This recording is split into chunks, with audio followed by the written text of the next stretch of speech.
बिस्मिल्लाहिर्रहमानिर्रहीम। अस्सलाम वालेकुम नाज़रीन कराम, मैं हूं मखदूम शहाबुद्दीन और आप देख रहे हैं मेरा फ़ेसबुक और यूट्यूब चैनल। उम्मीद करता हूं आप सब लोग बखैर व आफ़ियत होंगे और जहां भी होंगे अपने अहले खाना समेत खुश भी होंगे और महफूज भी। नाज़रीन कराम, इमरान खान इस वक्त टॉस जीत चुके हैं और पाकिस्तान के मुक़्तदर हलक़ों और पाकिस्तान की फ़ौज के सिपह सालार जनरल क़मर जावेद बाजवा की तरफ से बहुत बड़ा ऐलान कर दिया गया है। और इस वक्त जो प्रेशर था इमरान खान और उनकी जमात की तरफ से एट द राइट टाइम,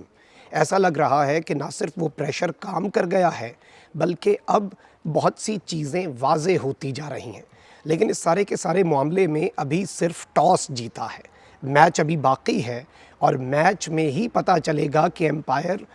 असल मानों में न्यूट्रल है, न्यूट्रल हो चुका है या फिर नहीं। लेकिन इस सारी की सारी सूरत हाल के अंदर कुछ इंटरनल डेवलपमेंट्स हैं और जो ख़बरें सामने आई हैं उनके अलावा भी इस वक्त मुक़्तदर हलके क्या सोच रहे हैं, इस वक्त इमरान खान कहाँ पर खड़े हैं और चीज़ें किस तरह से अभी भी आउट ऑफ कंट्रोल हो सकती हैं और क्या ये मामलात इमरान खान की आंखों में धूल झोंकने के लिए हैं, क्या ये सूरत हाल सारी की सारी इमरान खान को एक मरतबा फिर से धोखा देने के लिए है। इस एंगल को भी मैं ये ज़ाती तौर पे समझता हूँ कि फरामोश नहीं किया जा सकता। अब पीटीआई का स्टांस अगर आप देख लें कि बहुत ही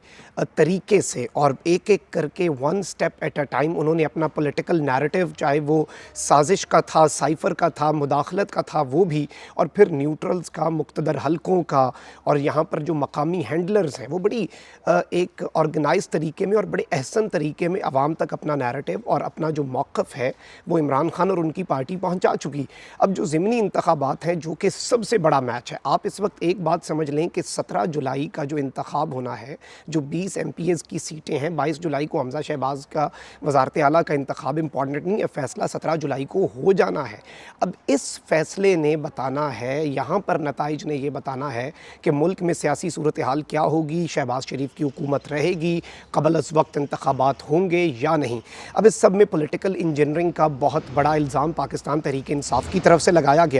इनविजिबल फोर्सेस जो हैं उनके ऊपर डायरेक्ट इन्वॉल्वमेंट का एलिगेशन जो है वो भी लगा। इसके साथ ही साथ शाह महमूद कुरैशी सामने आए, इमरान खान सामने आए, शीरी मज़ारी ऑलरेडी खुलकर पाकिस्तान के मुक़्तदर हलकों को कटहरे में लाकर खड़ा कर चुकी हैं। डॉक्टर यास्मीन राशिद सामने आई, इमरान खान ने एक ब्रिगेडियर का कहा, डॉक्टर यास्मीन राशिद ने एक स्टेप आगे बढ़कर ब्रिगेडियर राशिद, अच्छा उनके हवाले से भी बात आ गई है कि ब्रिगेडियर राशिद इस वक्त कहाँ हैं और वो किस तरह से इस मैच के दौरान फील्ड में ही नहीं होंगे। तो ये शायद पीटीआई के लिए एक और रिलीफ हो। और ब्रिगेडियर राशिद का जब नाम आया तो उसके बाद चीज़ें और ज़्यादा वाज़े होती रहीं और ऑब्वियसली इल्ज़ाम लगता रहा है पीटीआई की तरफ से कि हमारे लोगों को गुमनाम किस्म की कॉल्स आ रही हैं, पूरी मशीनरी को इस्तेमाल किया जा रहा है, मकामी ताजरों को गालिबन पाकिस्तान की जो इनविजिबल फोर्सेस हैं उनकी तरफ से मैसेजेस दिए जा रहे हैं और इलेक्शन मैनेज हो रहे हैं। पीटीआई को 17 जुलाई को पिछाड़ना इस वक्त मकसूद है, हमज़ा की हुकूमत बचाना, और हमज़ा की हुकूमत बचाने का मतलब डायरेक्टली शहबाज शरीफ की हुकूमत बचाना और इस पूरे रिजीम चेंज ऑपरेशन को दवाम बख्शना है।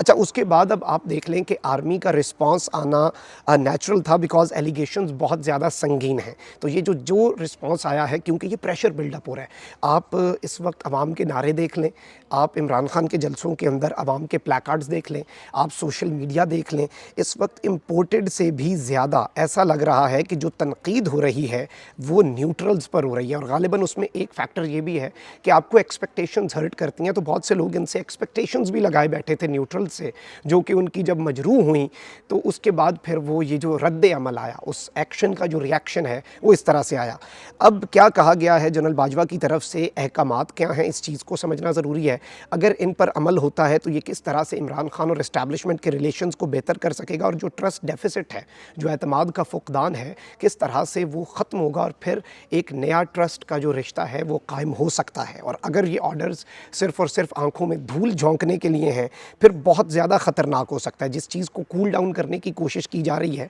वो चीज़ मज़ीद ख़राब हो सकती है क्योंकि इमरान खान इस वक्त चीज़ों को कूल डाउन करने के मूड में नज़र नहीं आ रहे। अब ज़ाहिर बात है यहाँ पर कुछ सवालात भी हैं आर्मी चीफ़ की तरफ से। जो ख़बर सामने आई अंसार अब्बासी साहब ने इस खबर को ब्रेक किया है और उन तक पहुँचाई गई है और उनके मुक़्तदर हलकों के साथ अच्छे ताल्लुकात हैं। मैंने भी कुछ इसके अंदर मज़ीद डिग इन करने की कोशिश की, तो कुछ चीज़ें उनकी हैं और कुछ इसमें जो मज़ीद मुझे पता चली उनकी खबर के बाद, जब हमने अपने कुछ सोर्सेज से बात की रावलपिंडी, इस्लामाबाद, बनीगाला में, तमाम तर जगहों पर, तो कुछ चीज़ें पता चली हैं। एक तो ये कि आर्मी चीफ़ की तरफ से फ्रेश इंस्ट्रक्शंस दी गई हैं और तमाम तर जो अफसरान हैं जो की पोस्ट्स पर हैं, देखें आम तरीन शहरों में जहाँ पर इंतखाब हो रहा है बिलखुसूस उनके लिए ये इंस्ट्रक्शंस हैं। और जो ऑलरेडी एक स्टांस है, अब ये मौक़िफ़ पाकिस्तान के मुक़्तदर हलकों का है कि जो ऑलरेडी एक स्टांस है उसे रीइंफोर्स किया गया है। हिदायत की गई है कि सियासत में मुदाखलत नहीं करनी, सियासतदानों से इंटरेक्शन यानी कि हर किस्म की मुलाकात जो है उससे भी मना कर दिया गया। ब्रिगेडियर राशिद के हवाले से ये कहा गया है कि जिन पर इल्ज़ाम लगाया जा रहा है ये बेसिकली 2 हफ़्ते से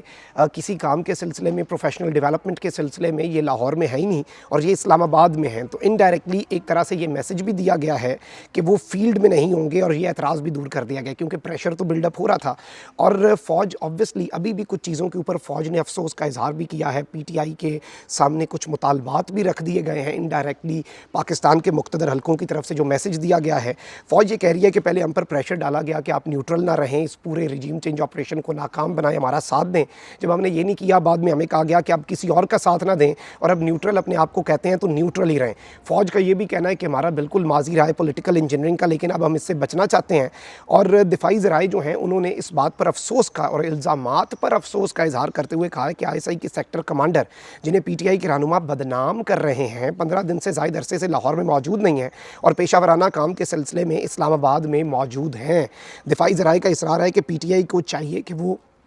इस वक्त मुक़्तदर हलकों को बदनाम ना करे और शवाहिद पेश करे और अगर वो ज़र्रा भर भी सबूत फराम किए गए तो ज़िम्मेदारों के ख़िलाफ़ सख्त कार्रवाई हम ना सिर्फ करेंगे अपने ओहदेदारान के ख़िलाफ़, बल्कि पाकिस्तान तहरीक इंसाफ को ये कार्रवाई अब होती हुई नज़र भी आएगी। तो ये भी एक बहुत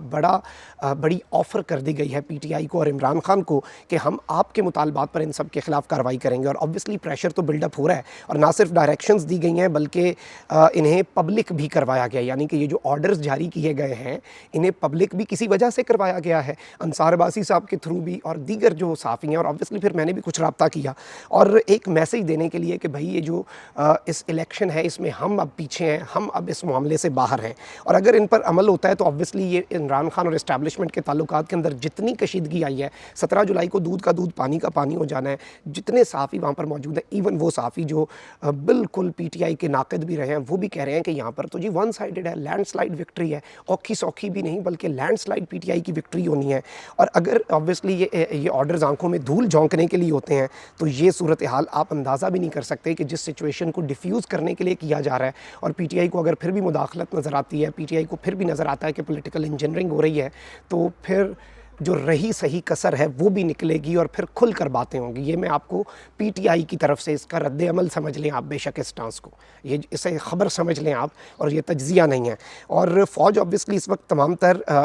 ऑफ़र्स तो कर रही है कि आप सबूत दें, लेकिन जो फ्रेश डायरेक्शंस है उसमें यही कहा गया है कि पॉलिटिकल लीडरशिप से अपने आप को डिस्टेंस करें, कोई मुलाकात भी ना करें, क्योंकि अगर आप मुलाकात करते हैं ऑल्दो आपका मकसद चाहे पॉलिटिकल इंजीनियरिंग नहीं है तो एक फ़ॉल्स परसेप्शन जो है वो बन जाती है। ऑब्वियसली इन हालात के अंदर मुलाकात करना भी देखें ना, जब ICC की सीरीज़ भी होती है तो उस टाइम पर प्लेयर्स के लिए भी, एम्पायर्स के लिए भी कुछ एक्स्ट्रा डायरेक्शंस होती हैं कि इन दिनों में आप मिलें भी नहीं, क्योंकि फिर वो सारी बात आप पे ही आनी है, मलबा आप पे आना है। अब कोर कमांडर्स जो हैं वो पॉलिटिकल लीडरशिप के साथ राब्ते में भी होते हैं, कुछ ऐसे ओहदे भी हैं जिन्हें पॉलिटिकल लीडरशिप के साथ जो वज़ीर आला हो जाएं या दीगर लोग भी हैं जो आम तरीन मिनिस्टर्स हैं उनसे राब्ते में रहना पड़ता है। उस केस में भी ऑर्डर दिया गया जनरल बाजवा की तरफ से मेरी इतलात के मुताबिक कि उस केस में भी आपको आर्मी चीफ से प्रायर इजाज़त लेनी पड़ेगी। और ऑब्वियसली एक चीज़ बड़ी वाज़ेह है कि अब अगर ये डायरेक्शंस पर अमल होता है, जो कि होना चाहिए और होता हुआ नज़र भी आना चाहिए, तो इमरान खान ये ज़िमनी इंतखाबात जीत जाएंगे। अगर वो ये जीत जाते हैं तो ऑब्वियसली इसमें इमरान खान को कोई नहीं रोक सकेगा कि नए इलेक्शंस हों, हमज़ा की हुकूमत जाए, हमज़ा की हुकूमत के बाद फौरी